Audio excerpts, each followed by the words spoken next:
आज़ादी से पहले अंग्रेजों ने भारत पर लगभग 200 साल राज किया।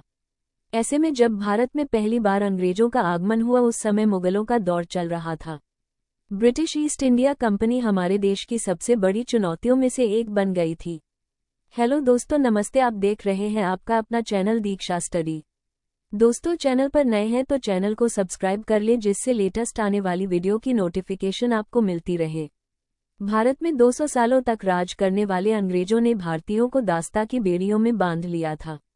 भारत पर राज करने के दौरान अंग्रेजों ने कई लोगों को क्रूर तरीके से मौत के घाट उतारा। ऐसे में बहुत कम ही लोग जानते हैं कि आखिर अंग्रेजों ने भारत में किस दिन पहली बार एंट्री ली थी। अंग्रेजों ने भारत में फूट डालो और राज करो की नीति से राज करना शुरू किया था।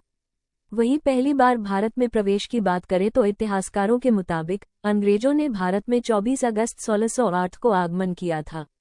उनका उद्देश्य भारत में व्यापार करना था। अंग्रेजों ने पहली बार जेम्स प्रथम के राजदूत सर थॉमस रो की अगुवाई में खोला था। ये कारखाना सूरत में खोला गया था। इसके बाद ईस्ट इंडिया कंपनी ने अपना दूसरा कारखाना मद्रास में खोला। ये हम जानते हैं कि ब्रिटिश ईस्ट इंडिया कंपनी मुख्य रूप से मसालों के व्यापार के उद्देश्य से भारत आई थी। इसके अलावा वे रेशम, कपास, नील, चाय और अफीम का भी व्यापार करते थे। 20 मई 1498 को वास्को डी गामा के कालीकट आगमन से यूरोप से पूर्वी एशिया तक का समुद्री मार्ग खुल गया था। इसके बाद भारत यूरोप के व्यापार के लिए आकर्षण का केंद्र बन गया और स्पाइस द्वीप समूह के व्यापार एकाधिकार को हथियाने की यूरोपीय महत्वाकांक्षा का दायरा भी व्यापक हो गया, जिसके कारण कई नौसैनिक युद्ध हुए। ब्रिटिश जॉइंट स्टॉक कंपनी यानी ईस्ट इंडिया कंपनी की स्थापना 1600 ईस्वी में जॉन वॉट्स और जॉर्ज व्हाइट ने दक्षिण और दक्षिण पूर्व एशियाई देशों के साथ व्यापार करने के लिए की थी। इन संयुक्त स्टॉक कंपनियों के शेयर मुख्य रूप से ब्रिटिश व्यापारियों और अभिजात वर्ग के स्वामित्व में थे। ईस्ट इंडिया कंपनी का ब्रिटिश सरकार से कोई सीधा संबंध नहीं था।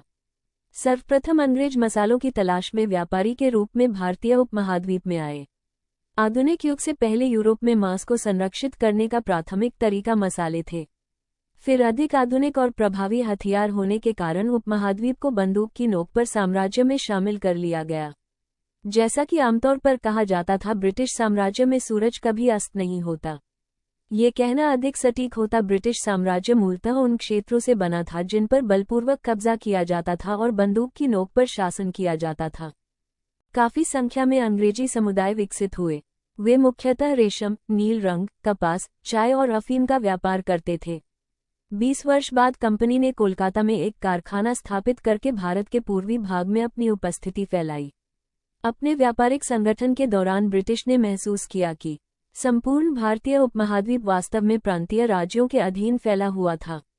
इसलिए उन्होंने सभी संसाधनों को केंद्रित करने के बारे में सोचना शुरू कर दिया। 70 के दशक तक ईस्ट इंडिया कंपनी ने भारतीय राजनीति में हस्तक्षेप करना शुरू कर दिया था। कंपनी ने अपने भाग्य का उदय देखा तथा एक व्यापारिक उद्यम से एक शासकीय उद्यम में परिवर्तन देखा, जब इसके एक सैन्य अधिकारी रॉबर्ट क्लाइव ने 1757 में प्लासी के युद्ध में बंगाल के नवाब सिराजुद्दौला की सेना को पराजित किया। इस बीच ब्रिटिश और फ्रांस के बीच भारत में एकाधिकार को लेकर कई युद्ध हुए, जिसके बाद पेरिस की संधि के बाद पूरे भारत में ब्रिटिश राज का उदय हुआ।